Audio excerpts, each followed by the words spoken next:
형제자매님들 안녕하셨습니까? 오늘 저희들 이렇게 한자리에 또 모여서 주일 하나님의 말씀을 같이 배울 수 있도록 허락해 주신 하나님께 감사드립니다. 오늘 또한 주님께서 귀한 시간이 될 수 있도록 채워주시기를 바라며 잠깐 기도드리겠습니다. 거룩하시고 자비로우신 우리 아버지 하나님 감사합니다. 지혜와 세상과 어두운 가운데 방황했던 우리 영혼들, 무엇이 참된 진리인지 알지 못하고 죄 가운데 살아가던 저희들의 인생의 마침은 영원한 지옥 횡벌 가운데 갈 수밖에 없는 저희들이었습니다. 그러한 우리를 불쌍히 여겨주셔서 주님의 십자가 사랑으로 우리를 구원해 주시고 이제 다시는 방황하지 않는 하나님의 자녀의 삶의 길을 살아갈 수 있도록 은혜 위에 은혜를 더해주심에 참으로 감사드립니다. 그러한 우리 자신들 하나님께 받은 은혜가 얼마나 큰지 더욱더 깨닫게 하셔서 우리의 나머지 삶이 좌로나 우로나 치우치지 아니하고 하나님의 선하시고 합당한 뜻을 쫓아 행할 수 있는 귀중한 삶이 될 수 있도록 우리 모두를 이끌어 주시고 도와주셨기를 간절히 바라고 원합니다. 오늘 저희들도 어려운 가운데 이렇게 모일 수 있도록 은혜 베풀어 주셨습니다. 하나님께서 합당한 은혜를 또 채워주셔서 우리가 마땅히 깨달아야 할 바를 깨닫고 또 힘을 얻어서 주님의 합당한 뜻을 쫓아 행할 수 있는 우리의 모든 귀중한 삶이 될 수 있도록 도와주시옵소서. 오늘 이 시간 주님의 은혜의 손길에 부탁을 드립니다. 주 예수 그리스도 이름으로 기도드렸습니다. 아멘. 네, 우리 창세기 32장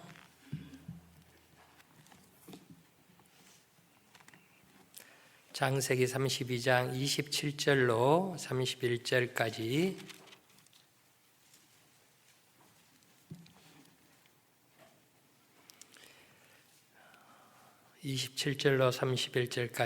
제가 읽겠습니다. 그 사람이 그에게 이르되 내 이름이 무엇이냐? 그가 가로되 야곱이니이다. 그 사람이 가로되 내 이름을 다시 야곱이라 부를 것이 아니요 이스라엘이라 부를 것이니 이는 내가 하나님과 사람으로 더불어 겨루어 이겼음이니라. 야곱이 청하여 가로되 당신의 이름을 고하소서. 그 사람이 가로되 어찌 내 이름을 묻느냐 하고 거기서 야곱에게 축복한지라. 그러므로 야곱이 그곳 이름을 브니엘이라 하였으니 그가 이르기를 내가 하나님과 대면하여 보았으나 내 생명이 보존되었다 함이더라. 그가 브니엘을 지날 때 해가 돋았고 그 환도뼈로 인하여 절었더라.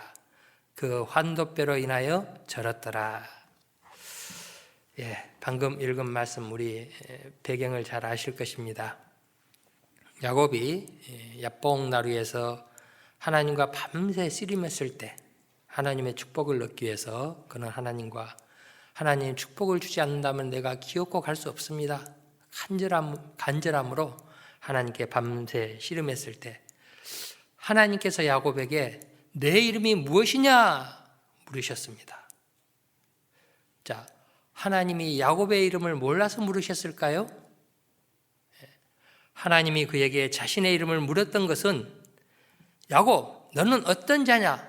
너는 어떤 자아를 가지고 있느냐? 너는 하나님 앞에 어떤 모습으로 살아가느냐? 그걸 의미하는 것이죠. 그의 이름은 야곱이었습니다. 우리 야곱이라는 이름의 뜻은 무엇입니까? 거짓말쟁이, 속이는 자, 얍삽한 자, 아주 부정적인 이름을 가지고 있죠. 그는 태어날 때부터 쌍둥이형 예서의 발 뒤꿈치를 잡고 태어났다고 되어 있습니다. 그리고 또 장자의 축복권을 속여서 그것을 취하는 그의 모습이 나와 있잖아요. 따라서 하나님은 야곱 그 자신의 존재를 스스로 인식시키기 위해서 내 이름이 무엇이냐 물었던 것이죠. 우리 예수님을 3번 부인했던 베드로 있잖아요. 그는 주님의 부르심을 입어서 많은 역사에 함께 참여하다가 결국은 예수 그리스도께서 십자가 못 박혀 죽으심으로 말미암아 아이고 내가 지금까지 그리스도를 쫓고 주님이 만약에 우리의 왕이 되시면 우리가 높은 위치에 갈 수 있었을 텐데 우리가 기대하고 바랐던 모든 꿈은 산산이 깨어졌구나. 그리고 비전과 꿈도 없이 그들은 자신의 과거의 모습으로 돌아가서 어부의 삶을 다시 행하는 모습을 볼 수 있잖아요. 그랬을 때 주님께서는 그에게 다가와 주셨습니다.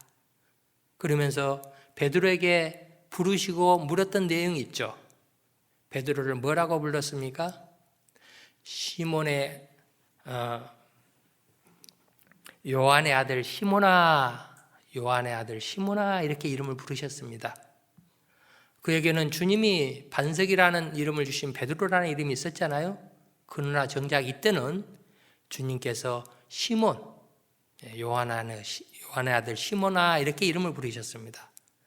이것은 또한 어떤 의미를 가지고 있었을까요? 베드로는 자기 자신의 과거의 삶, 즉 어부의 삶을 살아갔을 때 참된 소망 없이 자기에게 주어진 그 일만을 열심히 살아갔던 그의 과거의 모습 때 주어졌던 이름이잖아요. 주님으로 말미암아 그 이름을 들었을 때 자기 자신은 정말 어떤 사람이었는가 자기를 근본적으로 돌이켜 생각해보고 마음을 근원적으로 내릴 수 있는 그러한 계기가 되었을 것입니다. 그래서 주님께는 그에게 계속 시몬이라는 이름으로 3번 부르셨고 내가 나를 사랑하느냐? 베드로라는 이름을 부르지 않았던 분명한 이유가 있었죠. 야곱 또한 하나님께서 그의 자신의 자아가 무엇인지 너는 어떤 사람인지 깨닫기 위해서 내 이름이 무엇이냐 부르셨습니다. 이때 야곱은 자기 자신을 분명히 직시했죠. 그리고 내가 야곱인이다 하나님께 고백을 했습니다. 그러한 그에게 하나님은 이제 하나님과 겨루어 이겼도다 또 하나님이 너를 다스릴 것이다 하는 이스라엘이라는 새 이름을 주셨습니다. 그래서 오늘 우리 창세기 32장에 나오는 야곱의 2 이름을 통한 그의 삶을 우리가 같이 한번 상고해 보고자 합니다. 자, 먼저 우리 창세기에는 주요 인물 4사람이 나와 있는데 먼저 아브라함이잖아요. 아브라함은 어떤 사람이었습니까? 그의 삶은 우상을 섬기며 우상 숭배하는 자기 아버지의 대라, 우상 숭배는 가정에서 태어나서 거기에 삶을 살아가고 있었던 그였습니다.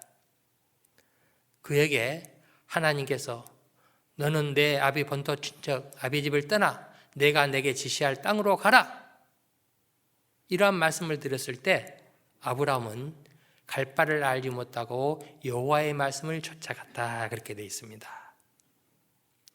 그런 결과가 어떻게 됐습니까?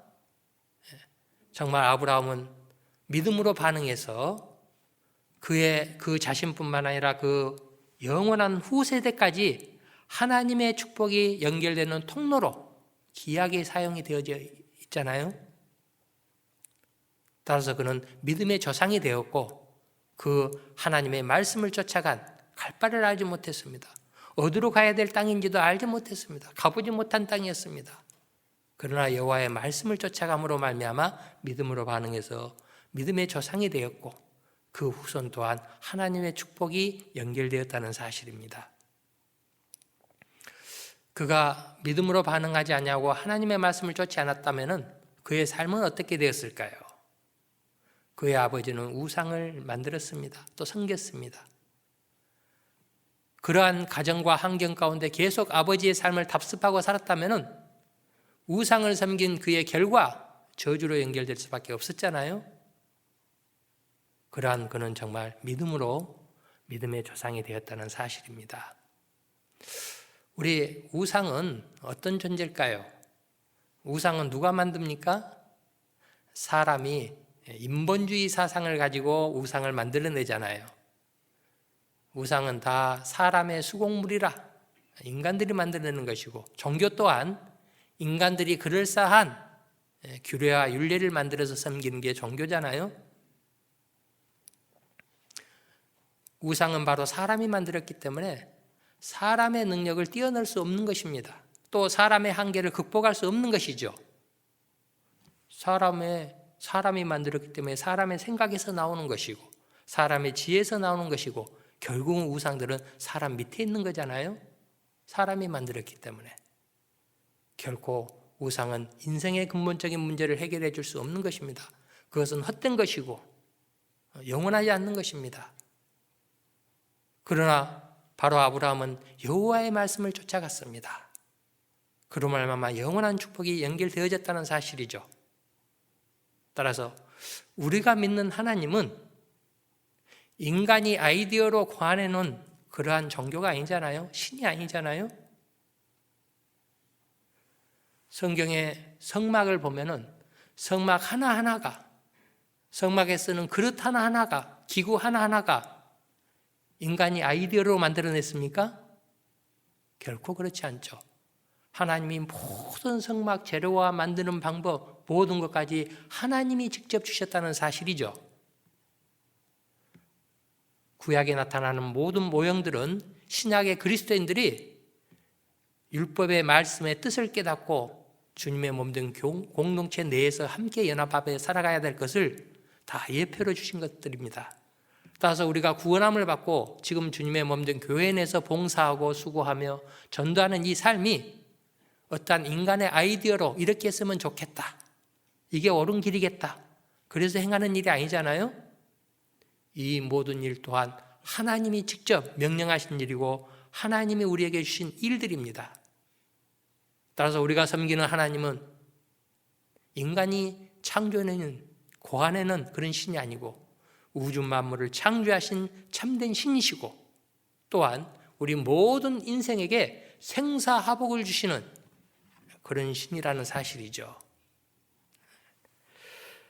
따라서 우리가 그러한 하나님을, 참된 하나님을 믿고 섬긴다는 것이 얼마나 귀하고 소중한 일입니까? 자, 그리고 이제 이삭이 나오잖아요. 이삭은 어떤 자였을까요? 정말 자기 자신을 번제해 드리기까지 그는 아버지께 철저히 순종하는 모습을 보여주고 있잖아요. 자기 자신을 희생물로 드리는 그 상황까지도 그는 아버지께 순종하는 모습을 보여주고 있습니다. 그리고 이삭은 흉년 때에 애굽으로 내려가려고 했을 때 애굽으로 가지 말아라, 가나안 땅에 거하라, 그 하나님의 말씀을 듣고 그는 순종해서 애굽 땅으로 내려가지 않았습니다. 그로 말미암아 그 가나안 땅, 그랄 땅에 거하면서 또 하나님의 많은 축복을 받는 그의 모습이 나와 있잖아요. 이것 또한 거듭난 그리스도인들이 구원함을 받고 주님의 몸된 교회 가운데 끝까지 거하고 있을 때 하나님의 축복이 연결되어질 것을, 순종하는 삶을 살아갔을 때 믿음으로 구원받고 순종하는 삶을 살아가야 될 것을 우리에게 보여주는 내용이라 할 수 있을 것입니다. 바로 이삭을 통하여 순종하시는 그리스도가 투영되어 있는 그의 모습이죠. 그리고 우리 요셉은 어떤 자였을까요? 요셉은 형들에게 버림을 받고 애굽의 총리 대신이 되어서 이제 이 땅에 기근이 들었을 때 모든 사람에게 풍성한 곡식을 다 나눠주었던 그였습니다. 그래서 성경에 때를 따라 곡식을 나눠줄 자가 누구느냐, 그 말씀처럼 요셉은 정말 풍성한 곡식을 가지고 많은 사람에게 나눠주는 일꾼의 모습을 우리에게 보여주고 있죠. 온 땅에 기근이 들었을 때 바로 요셉의 곡식 창고는 풍성한 것이 다 저장되어 있었던 사실이죠. 따라서 그 많은 사람들은 요셉을 통하여 많은 먹을 것을 얻고 생존을 할 수 있었던 것입니다. 이거를 통하여 우리 자신들도 우리는 이 세상을 살기 위해서 나름대로 준비하고 의지하는 것이 있을 수 있을 것입니다. 재물을 의지한다든지 건강을 의지한다든지 명예나 지식을 의지한다든지. 그런데 문제는 이 모든 것은 언젠가는 고갈되고 떨어지는 날이 있다는 사실이죠.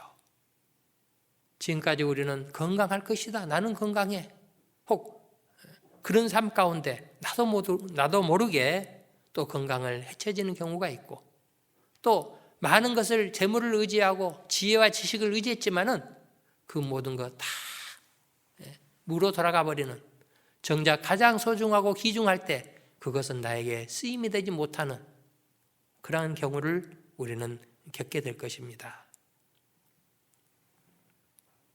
따라서 우리의 삶 또한 가나안 땅, 애굽 땅에서 그들이 많은 수고를 하고 살았지만은 정작 7년의 기근이 들었을 때는 그들의 수고와 노력은 다 헛된 대로 돌아가고 바로 요셉에게 곡식을 얻어야만 됐던 것이죠.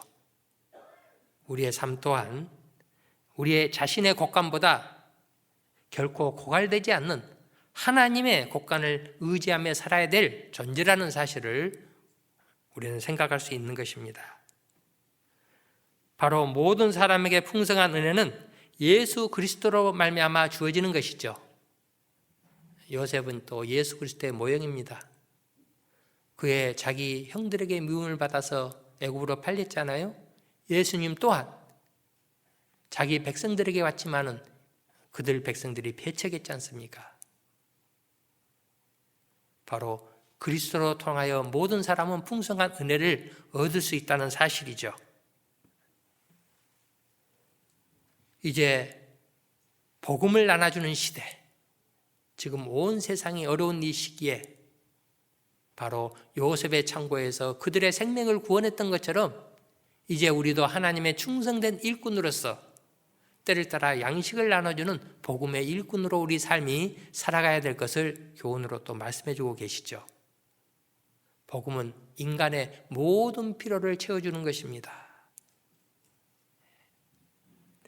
자, 그리고 이제 야곱은 어떤 사람입니까?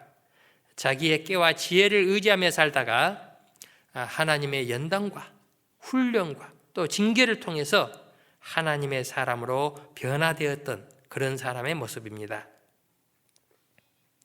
이 야곱의 삶을 통하여 우리 모두 자신들에게 많은 부분들이 공감되고 또 이런 코스를 걷고 있는 우리 자신들의 모습을 또한 발견할 수 있는 것입니다. 하나님의 구원의 축복을 받고 주님 안에서 온전한 삶을 끝까지 살아가면 얼마나 좋겠습니까? 그런데 우리가 아직 변화되지 않는 많은 모습으로 말미암아 우리의 생각과 뜻과 마음과 그것을 따라 살다가 결국은 많은 하나님의 징계를 받기도 하고 또 돌아가는 길을 선택하기도 하고 그런 가운데 결국은 하나님의 이끌림을 당하여서 하나님의 사람으로 점점점 변화되는 그의 야곱의 모습을 볼 수 있는 것입니다. 하나님은 각 사람을 다 연단하시고 훈련하십니다. 하나님은 세상의 모든 사람들의 체질들을 다 아시잖아요. 또 우리 자신들의 체질을 다 아시잖아요.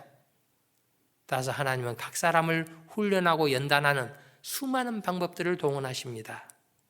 그래서 여호와여 어찌 그리 주의 생각이 깊으신지요. 또 주께서는 수가 많나이다. 하나님은 각 사람을 잘 아시기 때문에 각 사람을 또 다스리시고 연단하시고 인도하시는 방법 또한 다양하다고 할 수가 있을 것입니다.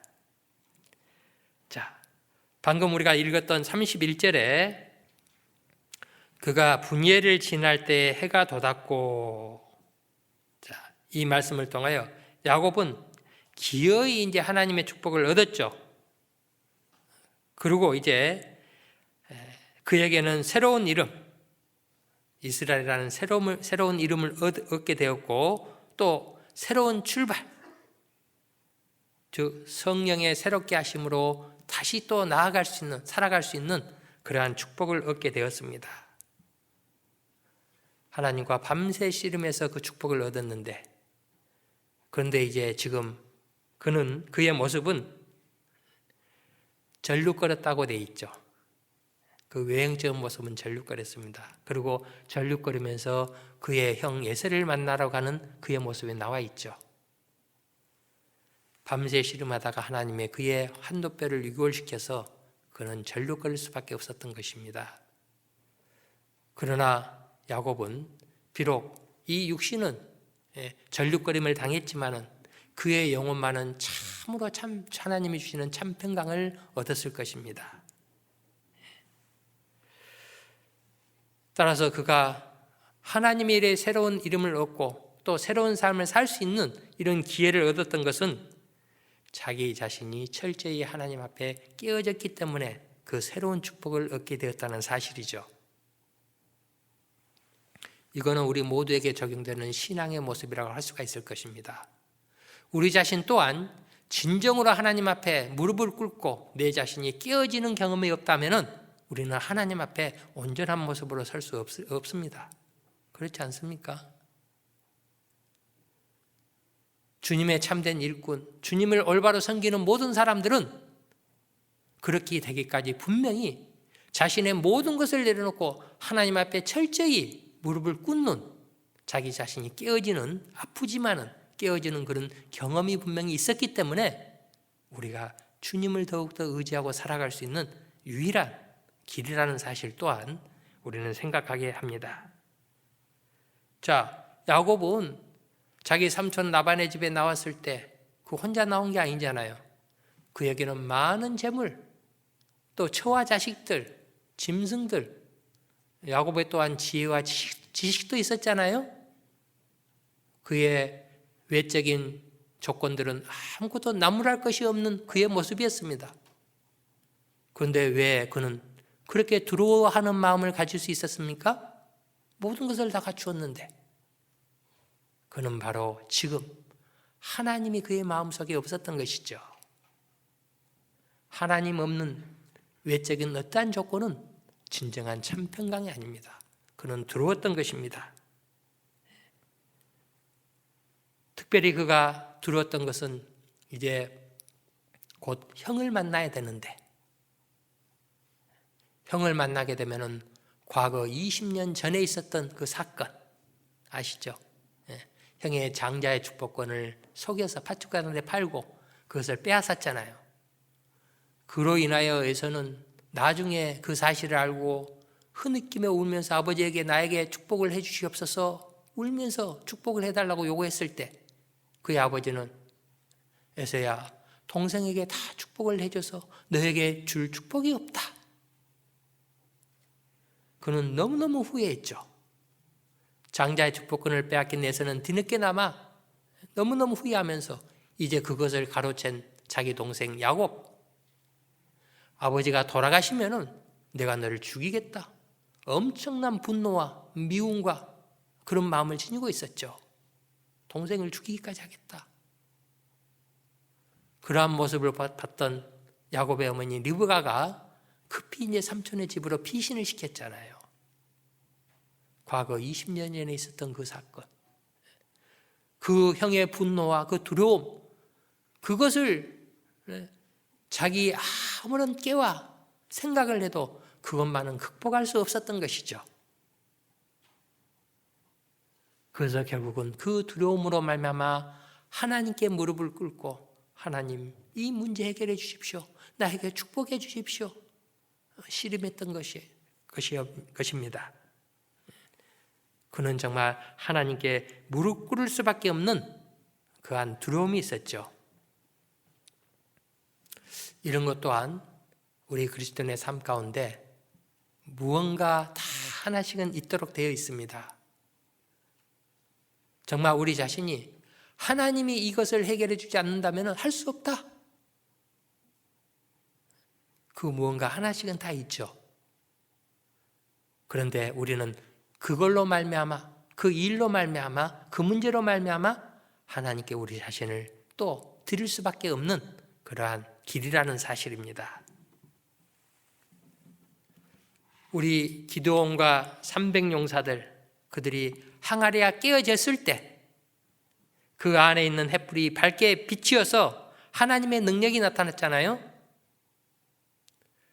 우리 자신들 또한 먼저 분명히 깨어지는 경험이 있을 때 우리 자신의 삶을 통하여 하나님의 뜻과 영광이 드러나도록 되어져 있습니다. 그래서 예수님께서는 우리가 신앙생활 함에 있어서 요구했던 말씀이 무엇입니까? 마태복음 16장 24절에 이에 예수께서 제자들에게 이르시되 아무든지 나를 따라오거든 자기를 부인하고 자기 십자가를 지고 나를 쫓을 것이니라.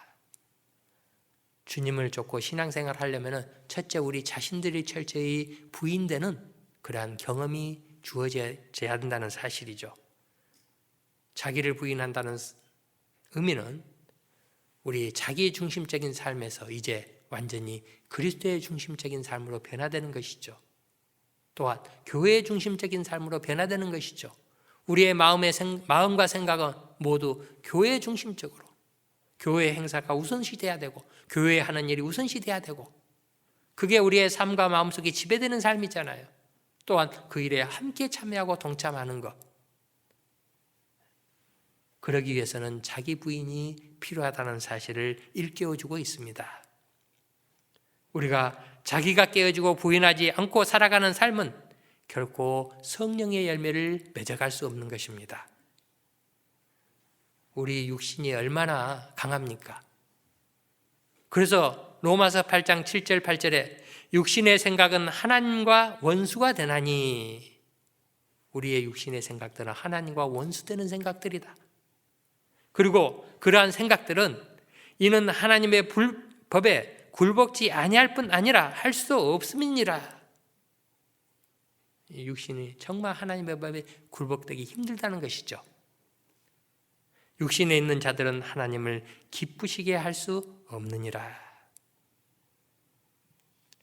자, 이제 야곱은 정말 하나님과 씨름한 이후에 하나님의 새로운 이름을 얻고 새 출발할 수 있는 그런 능력을 받고, 그의 외형적인 모습은 쩔뚝거리며 이제 그의 형 에서를 만나러 가는 모습이 나와 있습니다. 창세기 33장 1절로 4절 제가 읽겠습니다. 야곱이 눈을 들어보니 에서가 400인을 거느리고 오는지라. 그 자식들을 나누어 레아와 라헬과 그 두 여종에게 맡기고 여종과 그 자식들은 앞에 두고 레아와 그 자식들은 다음에 두고 라헬과 요셉은 뒤에 두고 자기는 그들 앞에서 나아가되 몸을 7번 땅에 굽히며 그 형 에서에게 가까이 하니 에서가 달려와서 그를 맞아서 안고 목을 어금 맞추고 그의 입 맞추고 피차 우니라.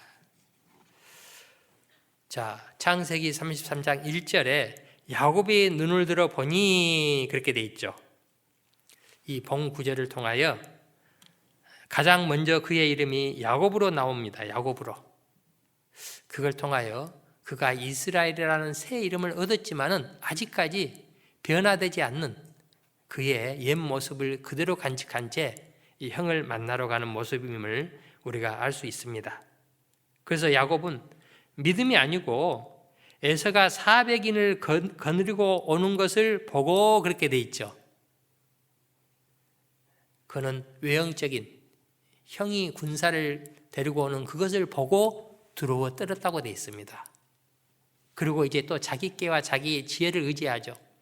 자기 종들 레아와 라헬 자식들을 순차적으로 딱 세워가지고 자기가 제일 앞에 가고 전략을 짜죠.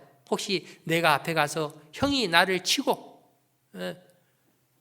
큰 화를 입게 되면 너희가 빨리 도망을 가야 된다. 그러면서 자기 사랑하는 자녀 순서대로 쭉 줄을 세우고 자기가 제일 먼저 나갑니다.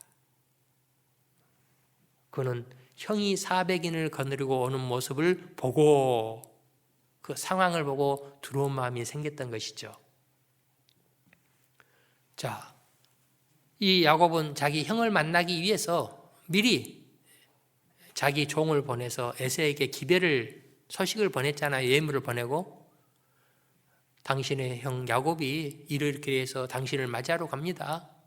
그리고 먼저 소식을 보냈잖아요. 그런데 문제는 그 에서를 만났던 그 종이 와서 에서가 400인의 군사를 거느리고 주인을 맞이하러 나옵니다. 그 소식을 전했죠. 그 소식을 들었던 야곱은 두려워 떨었습니다. 왜 그랬을까요? 아니, 자기 동생을 만나러 오는데 군사 400명을 데리고 올 이유가 뭐가 있어요? 그것은 에서가 과거의 일로 말미암아 분노에 찼다는 거잖아요.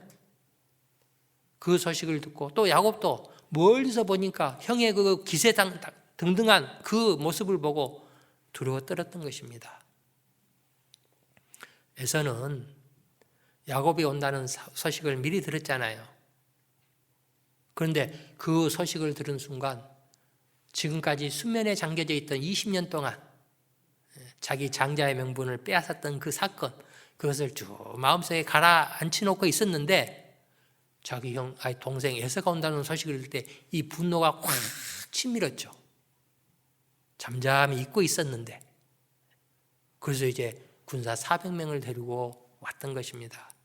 그 모습을 본 야곱 또한 본능적으로 두려워떨어서 자기 방어를 취하는 모습을 볼 수 있잖아요. 그런데 어떻게 됐습니까? 그 형 에서를 만났을 때 서로 어깨를 맞대고 서로 울면서 화해가 이루어졌던 것이죠. 자, 그렇게 두려워떨었지만 정작 형을 만났을 때 서로 화해가 이루어졌습니다. 이 서로 만났을 때 야곱이 뭐라고 형에게 얘기하는지 창세기 33장 10절로 11절 야곱이 가로되 그렇지 아니이다. 형님께 은혜를 얻어 싸우면 청컨대 내 손에서 이 예물을 받으소서. 내가 형님의 얼굴을 배운즉 하나님의 얼굴을 본 것 같사오며 형님도 나를 기뻐하심이니이다. 하나님이 내게 은혜를 베푸셨고 나의 소유도 족하오니 청컨대 내가 형님께 드리는 예물을 받으소서 하고 그에게 광건함에 받으니라. 야곱은 그렇게 두려워 떨었는데 막상 형을 만났을 때는 형이 그를 따뜻하게 맞아줬다는 사실이죠. 그랬을 때 야곱은 형에게 얘기합니다. 내가 형님의 얼굴을 본즉 하나님의 얼굴을 뵌 것 같습니다. 이렇게 고백하죠. 이것은 형님에게 잘 보이려고 아이고 형님 하나님 같은 존재입니다. 그런 의미로 하는 말이 아니죠. 야곱은 그렇게 두려워 떨었는데 정작 형을 만났을 때 바로 그 순간에 하나님이 형 에서의 마음을 바꿔주셨구나. 나를 안전하게 보호해 주셨구나. 그렇게 분노에 찼던 형의 마음을 돌이킬 수 있는 분은 바로 하나님 하셨다는 사실을 그 순간 느꼈던 것이죠. 그래서 형님의 얼굴을 배운 적 바로 내가 하나님의 현현을, 하나님의 하시는 일을 제가 지금 보고 있습니다. 그걸 간증하는 내용이죠. 그러면서 형에게 예물을 줍니다. 그런데 에서도 또한 많은 군사를 거느리는 많은 거부였잖아요. 동생아 받은 셈 치고 넣어둬라. 근데 에서는 야곱은 광건하여 주니까 에서가 받았더라 그렇게 돼 있죠. 이것 또한 우리의 죄에 대해서 여호와의 손에서 배나 받았느니라. 여호와의 손에서 배나 받았느니라. 우리의 죄와 허물을 하나님은 받으셨던 것입니다. 자, 이제 그는 정말 자기 자신에게 해결하지 못할 수 있는 이 큰 두려움, 이것을 하나님의 축복으로 말미암아 해결이 됐잖아요. 그는 이제 자기 집을 떠나서 삼촌의 집에서 20년 동안 종살하다가 나왔잖아요. 많은 재물을 가지고. 그러면 그는 이제 이 큰 문제, 가장 큰 난제가 해결됐으면 그는 무엇을 생각하고 어디로 그의 발걸음을 걸어가야 될까요? 바로 하나님께 처음 받았던 서원의 장소인 베델이라는 그곳에 그는 돌아가야 하는 게 합당한 모습이잖아요. 그런데 그는 이 큰 문제가 해결되고 나서 베델이라는 장소로 가지 않았습니다. 바로 다른 장소인 숲곳으로 가는 그의 모습을 볼 수가 있죠. 이거 보면 우리 인간이 그런 것 같아요. 정말 너무나 어렵고 힘든 그 일, 하나님 이 문제 해결해 주시면 제가 주님을 위해서 잘 살겠습니다. 또 어떻게 하겠습니다. 나름대로 그런 마음을 품습니다. 그런데 문제는 화장실 갈 때하고 나올 때하고 다르다고. 정작 그 문제가 하나님의 도우심을 해결됐을 때 우리의 마음은 어떠냐 이거죠. 야곱 또한 그렇게 그 두려웠던 문제를 하나님이 해결해 주셨는데 그는 그의 발걸음을 베들로 옮기지 않습니다. 자, 그가 어디로 나아갔을까요? 창세기 33장 17절.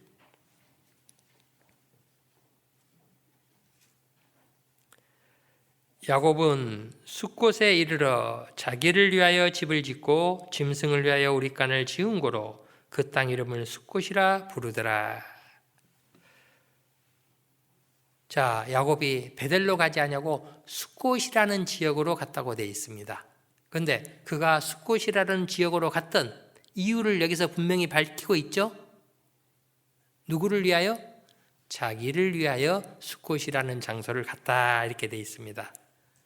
따라서 자기를 위하여 숫곳으로 갔다는 이 말씀을 통하여 야곱이 지금 좋지 못한 길을 걷고 있구나, 선택해서 가고 있구나, 우리는 유추해서 생각해 볼 수 있는 것입니다. 그가 숫곳에 머무르는 이유는 바로 자기 자신을 위하여 그곳에 머물렀다 이렇게 되어 있습니다. 우리 소명을 받은 그리스도인들이 정작 자기 자신만을 위한 삶이 된다면 그 사람에게는 진정한 하나님의 평강과 행복은 얻지 못하게 될 것입니다. 우리 노아 아시죠? 노아가 하나님의 명령을 받아서, 하나님은 어떤 하나님의 명령을 받았습니까? 방주를 지으라는 명령을 받았죠. 노아는 이 하나님의 그 방주 지으는 명령을 받고 70년 동안 방주를 꾸준하게 지었습니다. 노아는 그대로 준행했잖아요. 그런데 이 방주를 지은 기간이 60년, 약 70년 정도 됩니다. 하나님이 심판을 유보했던 기간이 120년이고, 그런데 노아가 이 60년, 70년 동안 꾸준하게 방주를 짓는 일은 여러분들 그 쉬운 일이겠습니까? 우리가 구원받고 지금까지 신앙생활 하시면서 어떤 분은 10년, 5년, 20년, 30년 신앙생활 하면서 우리가 정말 한결같은 모습으로 꾸준하게 하나님의 말씀을 붙잡고 살 수 있는 그런 모습이 얼마나 될까요? 우리는 하루아침에도 엎치라 뒤치라 가잖아요. 넘어졌다가 또 일어나고 객길로 가기도 하고. 그러나 노아는 하나님의 말씀을 준행하기 위해서 오늘도 내일도 비가 온다는 그 약속의 말씀을 듣고 한결같이 방주를 지었습니다. 정말 놀랍죠? 노아의 믿음은 놀라운 믿음인 것입니다. 자, 문제는 그러한 노아가 이제 하나님이 홍수 심판 사건을 마친 이후에 그가 나와서 농업을 했죠. 무슨 농업입니까? 포도 농사를 지었죠. 그런데 그 포도 농사를 지으면서 그가 술에 취해서 자기 하체를 자녀들에게 보이는 그러한 추태를 보였잖아요. 성경에서는 이 술 취하는 모습을 뭐라고 얘기합니까? 술 취하지 마라, 이는 방탕한 것이니 오직 성령의 충만함을 받으라. 노아는 정말 그 믿음으로 그렇게 하나님의 말씀을 준행했던 그 노아가 어떻게 지금은 이렇게 방탕한 모습을 보여줄 수 있었냐 이거죠. 그것은 다름 아닌 하나님의 비전과 하나님의 말씀을 붙잡고 살 때는 우리 자신의 삶은 정말 자루나 우루나 흔들리지 않고 꾸준히 살 수 있을 것입니다. 그러나 노아는 그 하나님이 주시는 명령을 다 이행한 이후에 이제 농업은 자기를 위한 삶이었잖아요. 오직 자기 자신의 일인 농업에만 집중하며 살다 보니까 결국은 그 포도주로 말미암아 방탕한 모습을 보일 수밖에 없었다는 사실이죠. 우리 또한 거듭난 그리스도인들이 하나님에 대해서는, 하나님의 비전과 하나님의 뜻에 대해서는 전혀 생각하지 않고 우리 자신만을 위한 열심히 사는 삶이 된다면 그 사람은 분명히 넘어질 수밖에 없다는 사실 또한 우리에게 분명히 교훈해 주고 있습니다. 우리 성경에 반역을 깨했던 압살롬, 또 아도니아, 그들이 자기가 스스로 왕이 되기 위해서 병기를 모았다 됐습니다. 병기를 모았다. 왜? 자기들이 왕이 되기 위해서 자기 스스로 병기를 모았다 그렇게 돼 있죠. 그런데 그들의 결론은 어떻게 됐습니까? 그들이 스스로 모았던 병기는 의미 없게 되고 전쟁에서 패하게 되고 결국은 자신의 죽음으로 갈 수밖에 없는 죽음의 지름길이었던 것이죠. 성경에 많은 교훈들이 자기를 위해서 준비했지만은 그 모든 것들은 공통점은 자기 자신들에게 전작 유익이 되지 못했다. 자기 자신의 것이 되지 못했다. 그런 교훈을 우리에게 분명히 주고 있습니다. 따라서 야곱이 숫곳에 머물렀던 것은 하나님의 비전도 꿈도 지금 다 상실하고 잃어버리고, 아이고 과거에 베델에서 내가 하나님 축복해 주면 내가 다시 돌아가서 하나님께 11조도 드리고 가겠습니다. 그 서원, 약속, 그거에 대해서는 별 생각이 없는 거예요. 그리고 오직 자기 자신만을 위해서 그러한 비전과 꿈도 없이, 또 숫곳은 자기가 머물러야 했던 장소가 아니잖아요. 자기 또한 구별된 삶도 없이 세상 가운데 여전히 거하는 그의 모습을 통해 우리 그리스도인의 모습 또한 설명해 주고 있습니다. 자, 그가 이제 숫곳에 머무르다가 점점 또 제약된 도성으로 흘러가는 모습을 보여주고 있죠. 우리 창세기 33장 18절로 20절 제가 읽겠습니다. 야곱이 바단 아람에서부터 평안히 가나안 땅 세겜성에 이르러 그 앞에 그 장막을 치고, 성 앞에 그 장막을 치고 그 장막 친 밭을 세겜의 아비 하몰의 아들들의 손에서 은 100개를 사고 거기 단을 쌓고 그 이름을 엘렐로헤 이스라엘이라 하였더라. 그는 이제 숫곳에 머무르다 더 이동해서 이제 지금은 세겜성 근처로 옮겼다고 되어 있습니다. 당시에 세겜은 많은 문화가 발전됐던 그런 도시였죠. 우리 마치 아브라함의 조카 롯이 요단 평야를 보고 소돔과 고모라 성으로 거기가 좋겠다. 거기는 제약이 물론 많은 문명이 발달됐기 때문에, 많은 문명이 발달된 그런 곳에는 제약도 함께 충만한 같이 따라오게 돼 있잖아요. 롯 또한 그 들을 보고 보는 것을 따라 선택했던 그였죠. 여기 야곱도 바로 세겜 그 성을 선택하면서 제약된 도시로 점점 들어갔던 것이죠. 이 세겜성 또한 그 야곱이 가야만 되는 베델이 아니잖아요. 베델의 장소가 아니잖아요.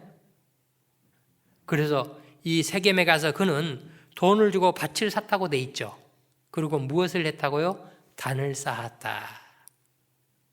이거 밭을 사서 단을 쌓았다는 것은 이 세겜성에서는 이제 하나님에 대한 생각은 했던 것 같아요.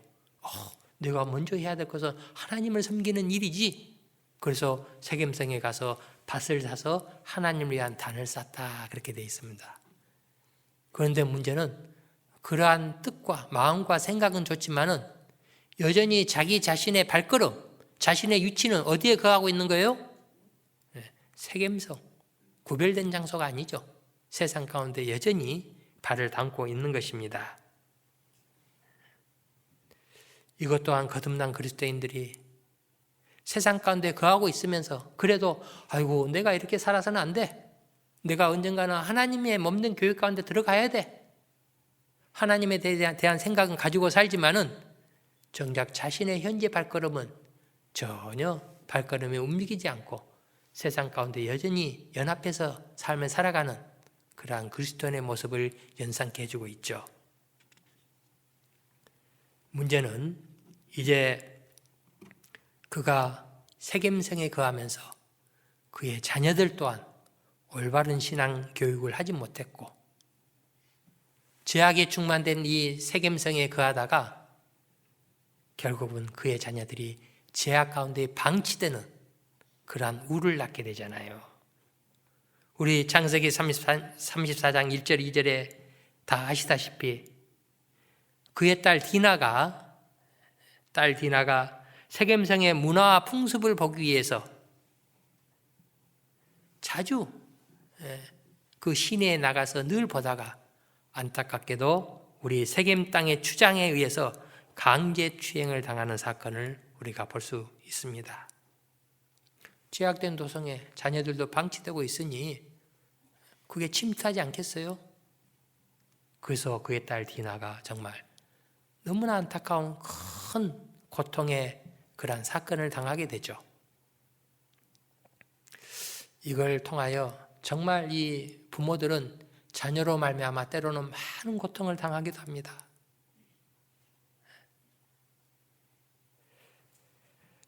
그런데 이 딸 디나가 이렇게 큰 사건을 당하게 된 이유를 좀 구체적으로 성경은 밝히고 있는데, 디나가 그 땅 여자들을 보러 그렇게 돼 있거든요. 이 의미는, 원어적인 의미는 뭐 한두 번 호기심에서 이렇게 둘러보기 위해서 간 게 아니고, 자기 또래들, 이 세상의 사람, 이 세겜상의 사람들은 어떤 문화와 어떤 패션과 무엇을 즐기고 무엇을 추구하고 살고 있는지, 그런 세상의 풍습과 문화들을 자세히 들여다보고, 안을 들여다보고 그런 의미가 있습니다.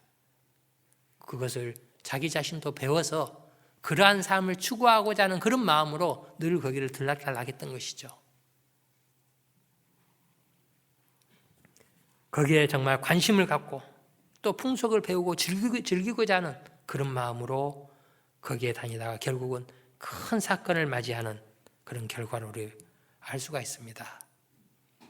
그런데 그러한 일이 그걸로 끝나는 게 아니고, 이제 그의 오라비들, 오빠들이, 아니 우리 여동생을 감히 이렇게 할 수 있어? 그들은 분노에 찼습니다.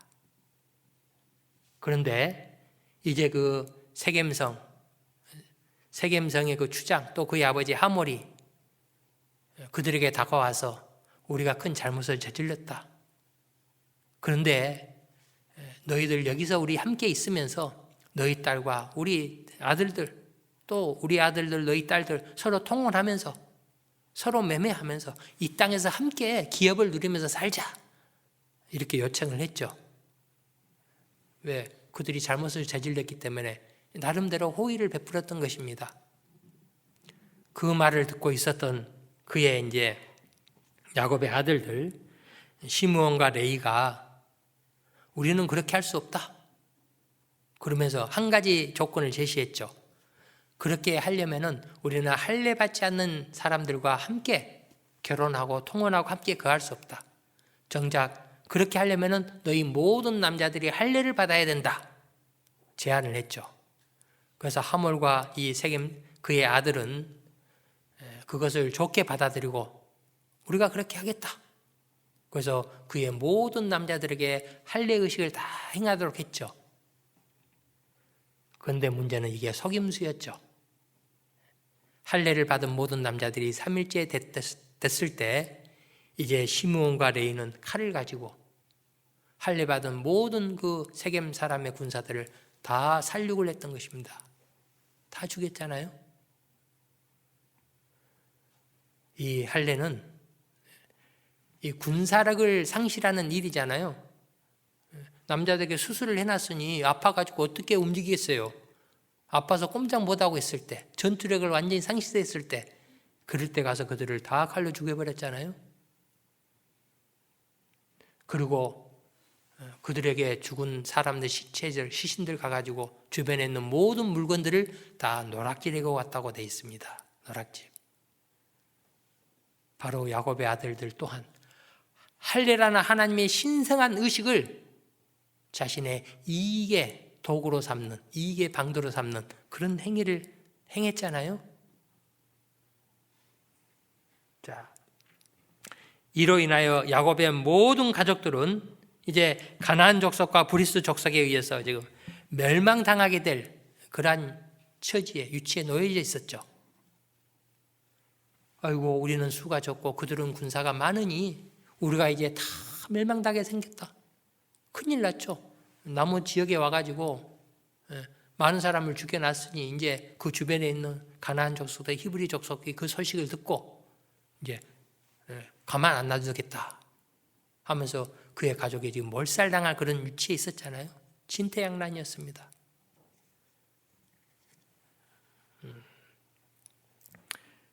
자,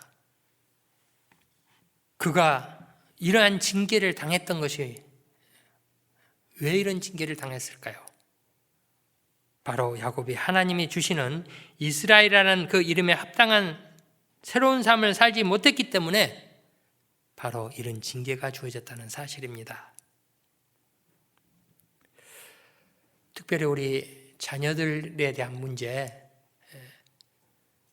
누구나 겪을 수 있는 문제들인데 우리 자녀들에게 말씀을 교육해야 됩니다.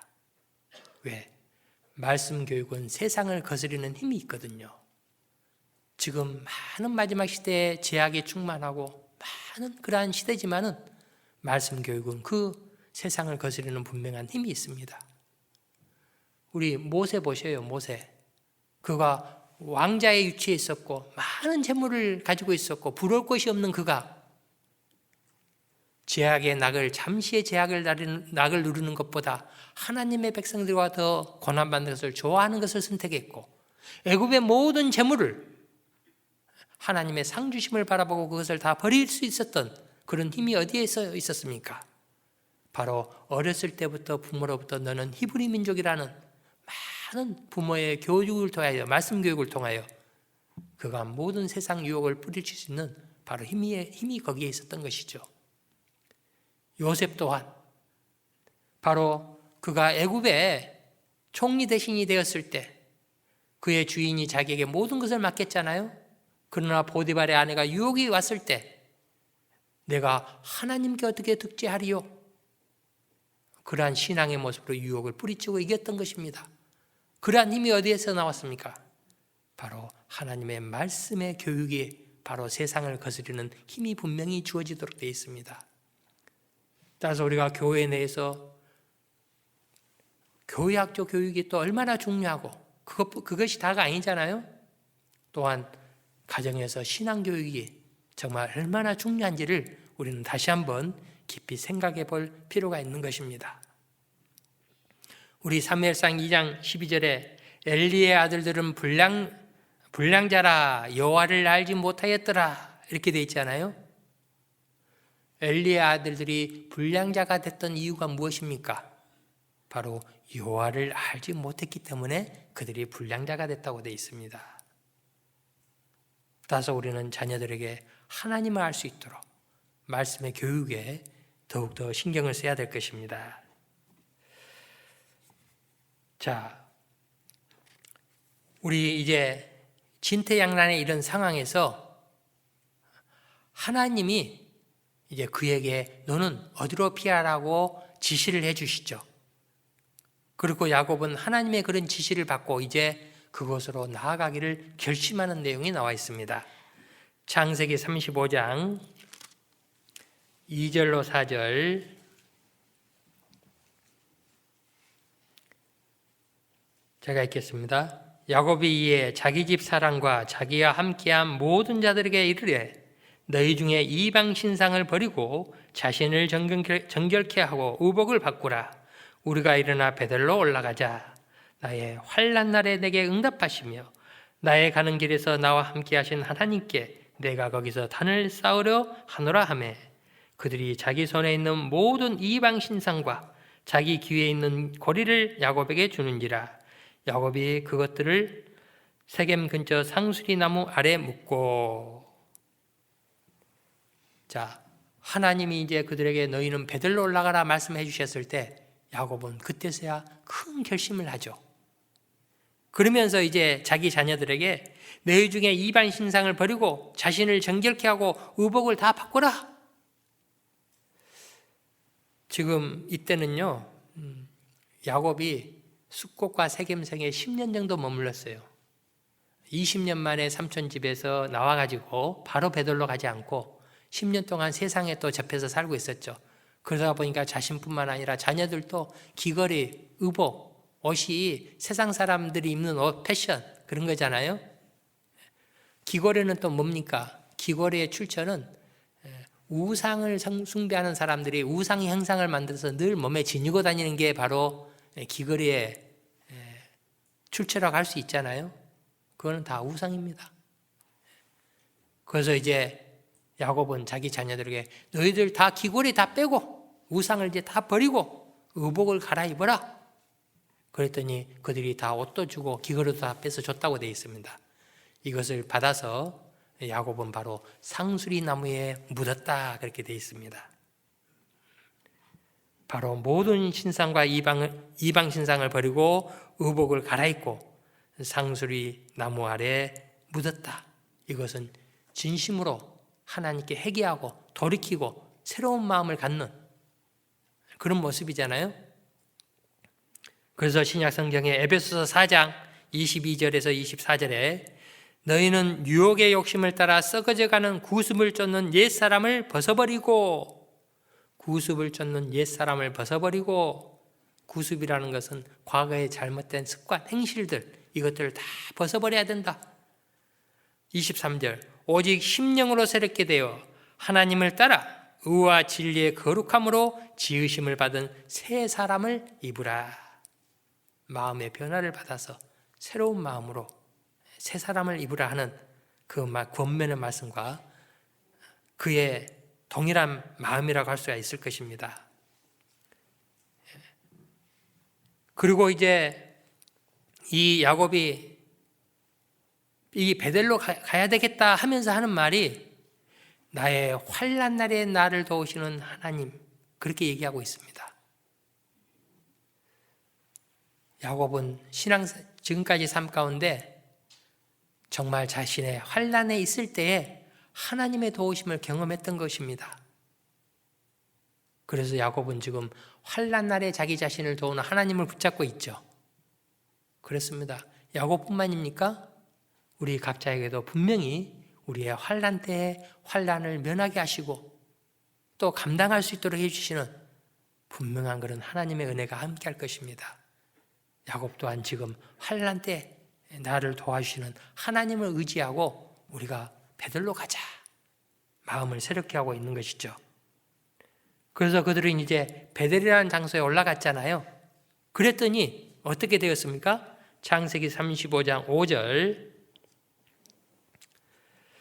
그들이 발행하였으나 하나님이 그 사면 고울들로 크게 두려워하신 고로 야곱의 아들들을 추격하는 자가 없었더라.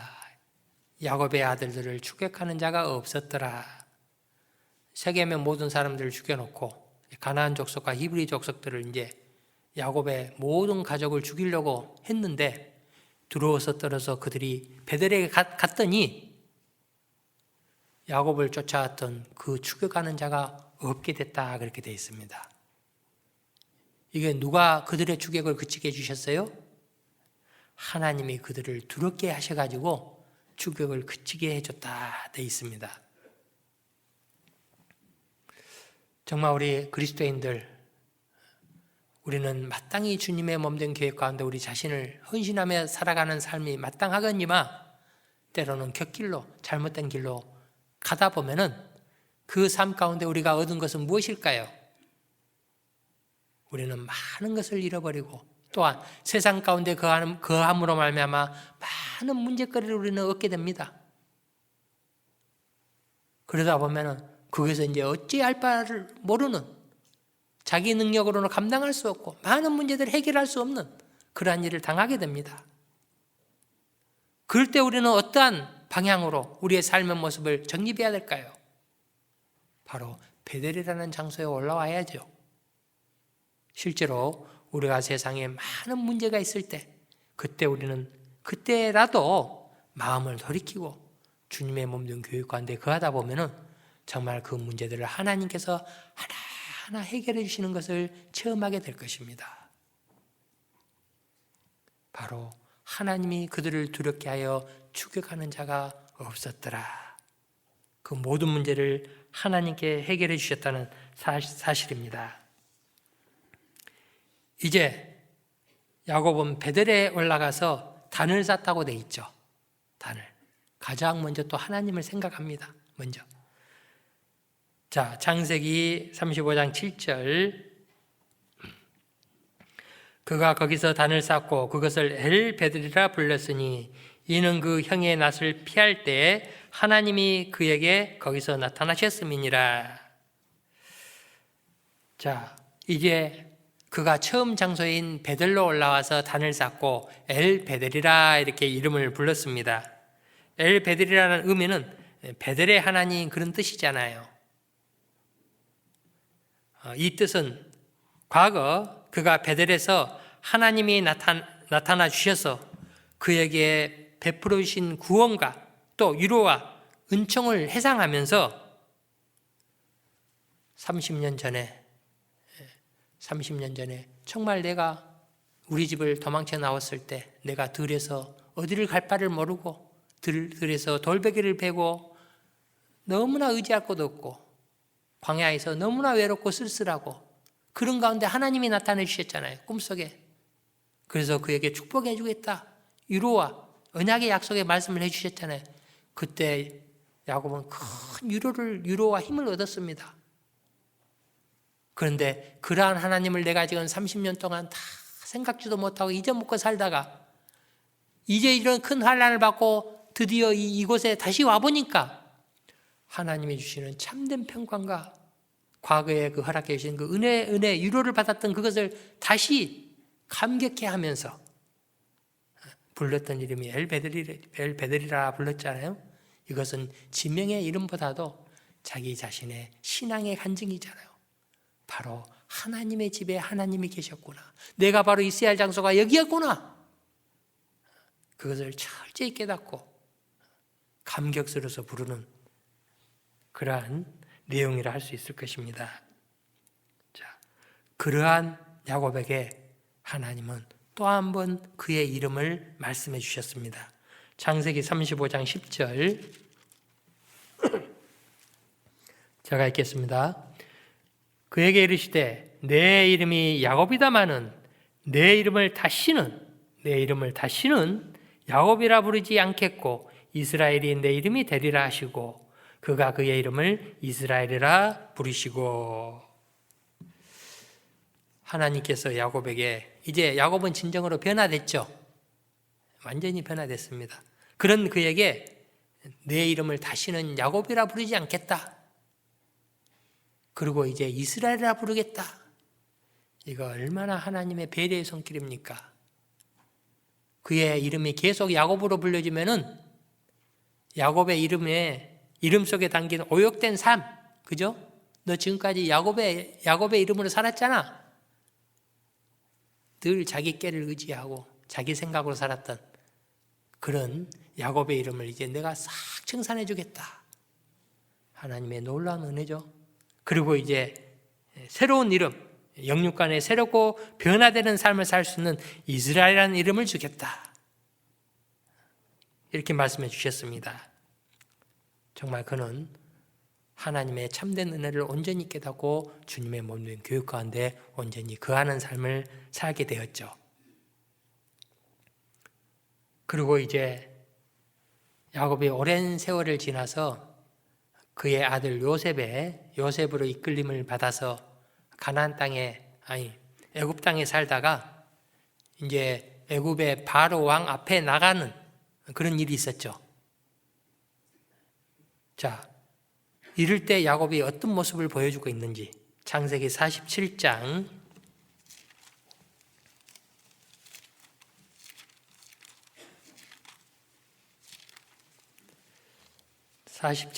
7절로 10절을 제가 읽겠습니다.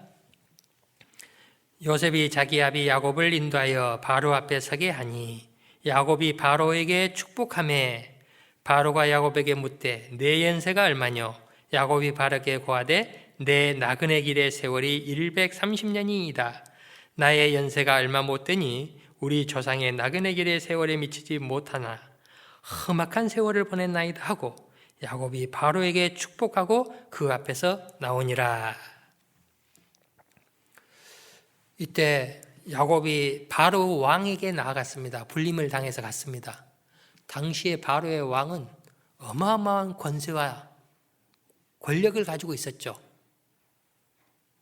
바로의 왕의 권세는 대단했습니다. 그래서 그 왕에게 나가갔는데 결국은 몇 마디 하고 나서 그가 바로에게 무엇을 했느냐? 하나님께 야곱이 바로에게 축복하고 그 앞에서 나오니라 그렇게 되어 있습니다. 아니 그 어마어마한 왕 앞에 가가지고 전혀 흔들림 없이 가장 중요한 메시지인 그에게 하나님의 축복을 빌고 나와버렸다고 되어 있습니다. 이것은 어떤 모습일까요? 그 왕이라는 권세와 권위, 재물, 많은 것, 그것을 다 가지고 있는 왕의 신분이잖아요. 야곱은 그것에 대해서는 전혀 관심 없습니다. 자기도 과거에 잘 살아보기 위해서 자기 꾀를 써서 양떼와 짐승들을 많이 해서 부를 거느려 봤잖아요. 그러나 많은 것을 인생이 얻고 소유하고 살지만은 정작 인생에게 가장 중요한 것은 하나님의 축복이 아니면 안 된다는 사실이었죠. 그래서 그 당당한 바로 왕 앞에서 담대하게 하나님의 축복을 빌고 나와버렸다고 되어 있습니다. 통상 축복은 높은 자가 낮은 자에게 하는 게 축복이잖아요. 그러나 야곱은 뭐가 진정한 중요한지 그것을 확실히 알았기 때문에 그게 하나님의 축복을 빌고 나왔던 것입니다. 자, 그런데 진정한 타인들, 다른 사람에게 축복을 빌 수 있는 자가 누가 될 수 있을까요? 하나님의 자녀만이 축복을 빌 수 있고 그 축복은 하나님께로 나오는 거잖아요.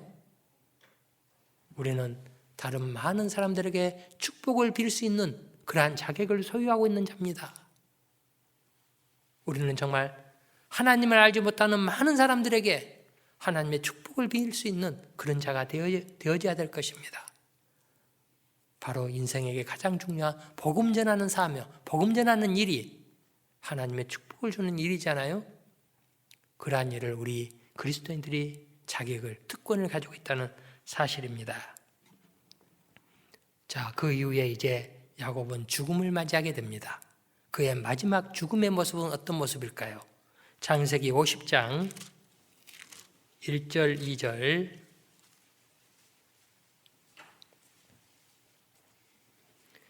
요셉이 아비 얼굴에 굽으려 울며 입맞추고 그 수종 의사에게 명하여 향재료로 아비의 몸에 넣게 하매 의사가 이스라엘에게 그대로 하되. 야곱의 지금 마지막 죽는 순간에 의사가 그의 이름을 뭘로 부르고 있습니까? 이스라엘에게 그대로 하매. 야곱은 이 세상의 마지막 순간 이스라엘이라는 이름으로 잠드는 그의 모습을 볼 수가 있죠. 이스라엘 이름으로 그는 영원히 남게 되었던 것입니다. 자, 우리 이제 이 야곱의 삶을 통하여 우리 자신에게 분명한 교훈을 얻을 수 있는 내용이 있죠.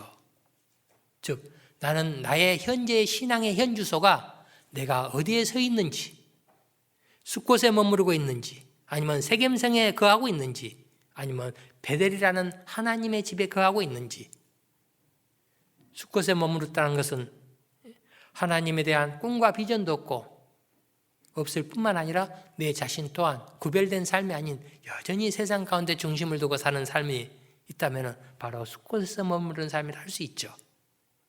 또한 세겜성에 머무르는 삶이라면 거듭난 그리스도인이 하나님에 대한 생각과 마음은 있지만 그러나 여전히 내 현재의 주소는 세상에 발을 접하고 살고 있다면 바로 숫곳에 세겜에 거하는 삶이다. 그러한 우리의 자신의 삶이 있다면 우리는 하나님을 마음의 중심에 두고 구별된 장소인 주님의 몸된 교회 가운데 우리 자신이 온전히 연합하는 삶을 살아가야 될 것입니다. 모든 사람들은 자기 자신을 사랑하죠. 자기 자신 사랑하는 사람이 없습니다. 그래서 주님은 자기를 사랑한 것 같이 이웃을 내 몸같이 사랑하라. 자기 자신을 사랑하기 때문에 그런 사랑하는 것처럼 다른 사람을 사랑하라. 우리 여기 만약에 다쳐서 피나면은 온몸이 호하고 또 이거 낫게 해서 병원 빨리 또 데려다 주고 그렇게 하잖아요.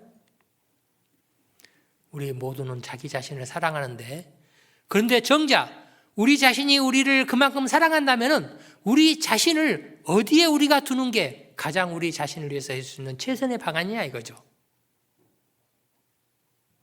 그만큼 내 자신을 사랑한다면 내 자신에게 가장 좋은 선택을 해주는 게 그게 진정한 참된 사랑 아니겠습니까?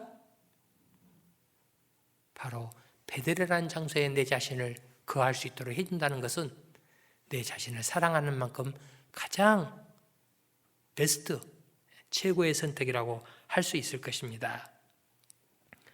따라서 이제 우리 그리스도인들은 우리도 그리스도인이라는 새로운 이름을 얻으셨죠. 우리 각자의 자신의 이름이 있었지만 이제 그 이름의 모습대로 사는 것보다 그리스도인이라는 새로운 이름을 얻었기 때문에 그 이름에 합당하고 걸맞는 삶을 살아가야 될 것입니다. 그래서 신명기 12장 8절에 우리가 오늘날 여기서는 각기 소견대로 하였거니와 너희가 거기서는 하지 말지니라. 과거의 삶은 내가 내 소견대로 행했을지라도 이제는 내 소견대로 행하지 말지어라. 하나님이 이렇게 권면의 말씀이 있습니다.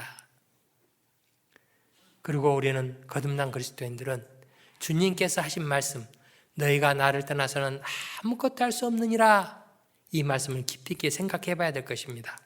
자, 요한복음 21장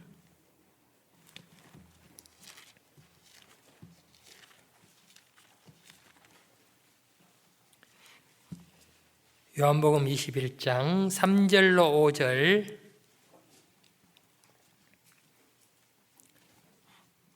제가 읽겠습니다. 시몬 베드로가 나는 물고기 잡으러 가노라 하매 저희가 우리도 함께 가겠다 하고 나가서 배에 올랐으나 이 밤에 아무것도 잡지 못하였더니 날이 새어 갈 때에 예수께서 바닷가에 서셨으나 제자들이 예수신 줄을 알지 못하는지라. 예수께서 이르시되 얘들아 내게 고기가 있느냐? 대답하되 없나이다. 대답하되 없나이다. 가라사대 그물을 배 오른편에 던지라. 그리하면 얻으리라 하신대 이에 던졌더니 고기가 많아 그물을 들 수 없더라. 자, 이 모습 우리 잘 아시죠? 베드로와 그의 제자들은 예수님을 쫓다가 예수님이 죽으심으로 말미암아 모든 것을 포기하고 이제 자기의 과거의 옛 모습으로 돌아가서 나 이제 고기 잡으러 가련다. 참으로 안타까운 모습이죠. 한때는 주님과 함께 많은 능력을 행하고 함께했던 성령 충만한 삶을 살았던 그들이 이제 지금은 과거의 자신의 모습으로 돌아가는 그의 모습을 볼 수가 있습니다. 그래서 나도 따라가련다 하고 같이 또 나가죠. 그런데 문제는 그들이 고기를 잡으러 갔지만 고기를 잡았어요? 못 잡았어요? 못 잡았습니다. 그들은 바로 주님이 너희가 나를 떠나서는 아무것도 할 수 없느니라 그 말씀을 기억해야만 했던 것입니다.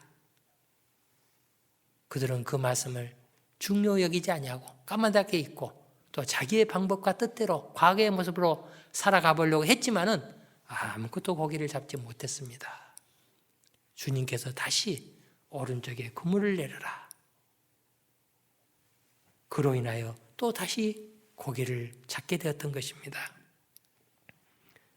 베드로의 이런 모습을 통하여 우리가 성령으로 시작했다가 우리가 육체로 마치겠느냐? 우리는 이 권면의 말씀을 생각하게 하죠.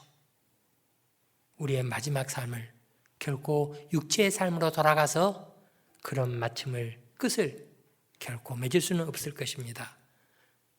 너희는 나를 떠나서는 아무것도 할 수 없느니라. 주님의 몸된 교회를 떠나서는 우리가 너무나 미약하고 비천하고 우리 존재감도 사라지고 분명히 그러한 삶으로 갈 수밖에 없다는 사실을 우리는 기억해야 될 것입니다. 자, 우리는 지금까지 신앙생활을 나름대로 열심히 하셨습니다. 잘 하셨죠? 그런데 앞으로의 삶이 더 중요하잖아요. 우리는 다시 또 수고를 하지 아니하면은 주님의 약속을 얻고 누릴 수가 없는 것입니다. 다시. 자, 우리 창세기 29장 30절.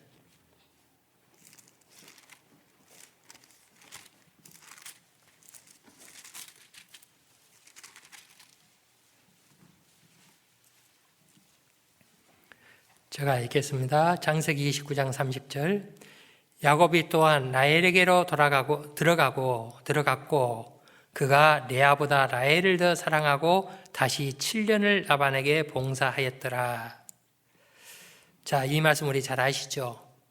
야곱은 삼촌의 두 딸 레아와 라헬, 그 중에 특별히 예뻤던 라헬을 늘 마음에 사랑하고 그를 갖기를 원했습니다.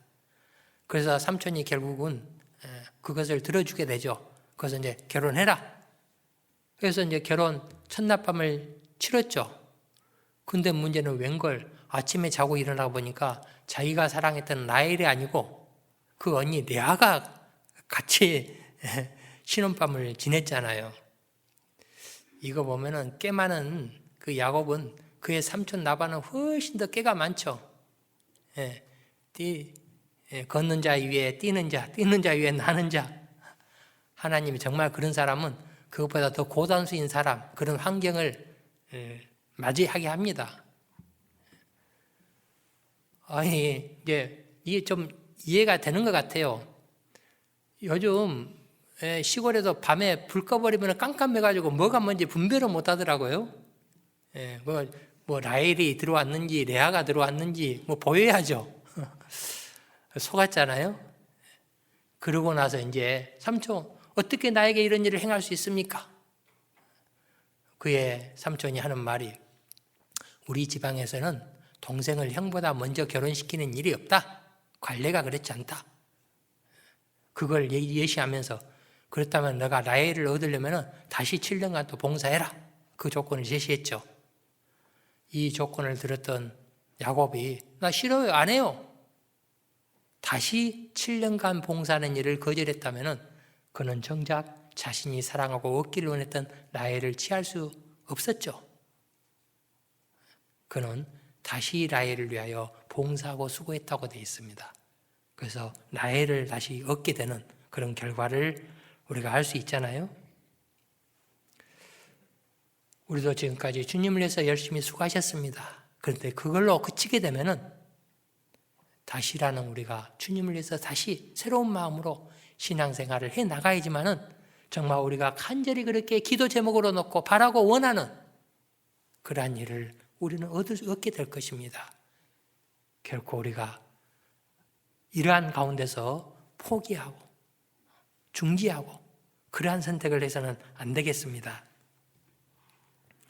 우리 하나님이 창조하신 이 세상에서 하나님과 관계없는 모든 인생들은 나름대로 인생을 추구하며 살잖아요. 그런데 문제는 하나님이 관계없이 많은 고생과 수고를 하며 살아가는 그 인생들의 결과는 헛되고 헛되며 헛되고 헛되나니 모든 것이 헛되도다. 사람이 해 아래서 수고하는 모든 수고가 자기에게 무엇이 유익한고. 그들은 수많은 고생하고 수고를 하지만은 결국은 헛된 대로 기결될 수밖에 없잖아요. 그러나 우리 그리스도인들의 수고는 어떻습니까? 그러므로 내 사랑하는 형제들아, 경고하며 흔들리지 말며 항상 주의 일에 더욱 힘쓰는 자들이 되라. 이는 너희의 수고가 주 안에서 결코 헛되지 않은 줄을 알미니라. 여기에 말씀에 너희는 항상 더욱 두 글자가 들어가 있잖아요. 우리 그리스도인의 수고는 어떠한 수고가 됐든 간에 결코 헛되지 않는다고 되어 있습니다. 특별히 복음을 전하는 일, 얼마나 귀중하고 소중합니까? 이 복음은 영혼을 남기는 것이잖아요. 영원한 것을 남기는 일이잖아요. 자, 이스라엘 백성들이 애굽에서 400년 동안 종살이 했죠. 종살이. 그들은 강제 중도등에 시달렸고 많은 고통과 고역을 당했습니다. 그런데 문제는 그들이 400년 동안 살면서 그 많은 노동력을 제공했는데 그 수고비 받았어요? 못 받았어요? 아이고 먹을 거 부족해서 어떻게 좀 먹어볼까? 잠자볼까? 그런데 문제는 그들이 400년간 수고했던 수고비를 하나님이 언제 보상해 주셨어요? 출애굽할 때. 그 애굽 사람들이 은과 금과 그들이 요구하는 것을 다 줬다고 되어 있습니다. 하나님은 그의 백성들이 수고했던 모든 수고비 다 일일이 계산하고 계셨죠. 그리고 출애굽을 할 때 한꺼번에 다 가지고 나오게 하셨습니다. 우리 야곱도 삼촌의 집에서 열심히 수고했잖아요. 그런데 자기가 받아야 할 몫을 삼촌이 10번이나 바꿔버렸다고 됐습니다. 오늘날 우리 회사에서 열심히 일했는데 돈 못 받으면 고용노동청에 고발하면 받을 수 있잖아요. 그런데 그것 또한 하나님이 그 야곱의 모든 수고를 다 헤아리고 계셨죠. 그리고 삼촌 라반의 집에 나올 때 많은 것을 가지고 나오도록 해주셨습니다. 너희 수고가 주 안에서 결코 헛되지 않은 줄을 알미니라. 우리 그리스도인의 수고는 영원한 생명과 연결되고 영혼을 남기는 것이 됩니다. 자, 이제 마지막으로 정말 우리 시대는 마지막 시대라고 말하고 있습니다. 이럴 때 우리의 삶은, 우리의 모습은 어떻게 살아가야 될까요? 시편 73편 28절에 하나님께 가까이함이 내게 복이라. 내가 주 여호와를 나의 피난처로 삼아 주의 모든 행사를 전파하리라. 하나님께 가까이함이 내게 복이라. 내가 주 여호와를 나의 피난처로 삼아. 우리의 자신의 피난처가 어디가 돼야 될까요? 하나님이 돼야 되죠. 나의 건강, 내가 바라고 꿈꾸고 있는 그게 우리 자신의 피난처가 될 수 있을까요? 우리 자신을 하나님의 피난처로 삼고 이제 주의 모든 행사를 전파하는 그러한 삶이 이루어져야 될 것입니다. 특별히 우리 내일부터 당장 또 2교구 전도 집회가 계획이 되어 있고 다음 또 4월 5일부터 3교구 전도 집회가 계획이 되어 있습니다. 코로나 어려운 시기지만은 또 이런 가운데서도 하나님은 구원받아야 될 영혼이 있기 때문에 또 이런 계획을 주시고 또 이루어 가실 거로 여기십니다. 따라서 이를 위해서 많이 기도해 주시고 또 함께 해 주시기를 바라겠습니다. 잠깐 기도드리겠습니다. 거룩하시고 자비로우신 우리 아버지 하나님 감사합니다. 오늘 야곱의 두 이름을 통하여 귀한 교훈을 얻게 하심에 참으로 감사드립니다. 하나님, 우리 자신들 과거의 삶을 생각해 보면 하나님도 없고 또 하나님에 대한 언약의 약속도 없고 세상 가운데 방황했던 저희들 이제 그리스도인이라는 놀라운 이름을 주시고 하나님의 자녀로서의 삶을 살게 하셨습니다. 하나님, 그러한 우리 자신들 그 이름에 걸맞는 귀중한 삶을 늘 살아갈 수 있도록 모두를 이끌어 주시고 도와주시고 인도해 주셨기를 간절히 바라고 원합니다. 모든 것을 하나님의 은혜의 손길에 참으로 부탁을 드립니다. 하나님, 특별히 이제 또 내일부터 계획된 2교구 전도 집회 말씀을 전하실 김양식 전사님 더욱더 주님의 능력과 지혜로 충만함을 채워주셔서 하나님의 복음의 비밀을 담대히 전함으로 많은 사람들이 주께 돌아올 수 있는 귀한 시간들이 될 수 있도록 자비와 은총을 베풀어 주시옵소서. 또한 이어지는 4교구 전도 집회에도 3교구 전도 집회에도 많은 영혼들이 인도함을 받을 수 있도록 친히 주장해 주시고 도와주시옵소서. 모든 것을 하나님의 능력과 은혜의 손길에 부탁드립니다. 언제나 우리를 사랑하시는 주 예수 그리스도 이름으로 기도드렸습니다. 아멘.